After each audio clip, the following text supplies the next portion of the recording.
Puna, one of India's silicon cities, an unlikely home for biogas development, a fuel usually linked to cow dung and rural energy supply. But one man's vision is turning conventional wisdom upside down and proving biogas may yet be an option for the city dweller. Dr. Carve of the Appropriate Rural Technology Institute, ARTI, has developed a revolutionary approach to generating methane. The new method is more efficient than the traditional one, and it doesn't need dung. Our system is 400 times as efficient as the dung-based biogas plant. And because of that, we could reduce the size. This is like any normal biogas plant, where you have a fermenter here and a gas holder here. Now, this thing contains the feedstock along with water, and as it ferments and produces methane, this cap is raised, and this is the point where you take out the gas, and as you utilize the gas, the cap goes down again. And you can see the effluent that's coming out, because the material we are using here is totally digestible by the bacteria. The effluent is very watery. It has no solids in it. So the next day's feedstock, we just mix it in that and it's poured back. Dung is not the food of the bacteria. The bacteria live in the guts of animals. They eat what the animals eat, and they are only thrown out of the body along with the dung. We started out experimenting with biogas plants into which we fed sugar instead of dung. And we found that with about 1 kilogram of sugar, you could get as much biogas as from 40 kilograms of dung, and that also within about 24 hours. Pure sugar is an expensive fuel, but luckily the bacteria are happy with leftover food.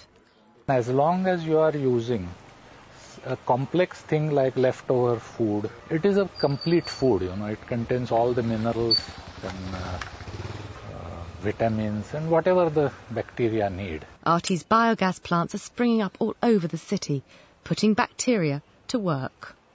The methanogenic bacteria evolved when the atmosphere of the earth consisted of methane, carbon dioxide and ammonia. Then green plants evolved and started producing oxygen. And oxygen was the pollutant for these bacteria. So they had to run away and find places where they can survive without oxygen. So now, today we find the methanogenic bacteria in the guts of all animals. This household has expanded their system to 2 interconnected tanks, allowing them to use biogas as their main energy source. I only use the LPG for heating bathwater now. I cook all our meals using just biogas. Mohan Karte collects leftover food from their neighbours, banana peel, onion skins, even old garlands of flowers, all get fed to the bacteria in his rooftop biogas tank, providing the perfect solution for organic city waste, which is just left to rot as landfill space is limited. The leftovers have to be left to ferment for a few days or mashed to a pulp before being put into the digester, as the bacteria are used to eating food that's already been chewed. Mix it by hand, because it is not harmful. With a limited amount of space, this biogas tank is on the roof. We are sorry, we have no steps. I just climb up this way. Mr. Karte and his family have been quick to pick up on the benefits of the new system. Cow dung is also useful, but their effluent is thick and slurry. It is a slurry. In this case, it's like Coca-Cola, syrup, very watery. We use that effluent as a fertilizer to this plant. This year we got much more better result than the last year. Even this apartment block is home to a biogas user. He's turned the roof into an oasis of green, using just the waste from the gas plant as fertilizer. This has come in the last week. This was not there. Then all tips you can see. The tips, you can see that red tip there, new leaves. One day it becomes full.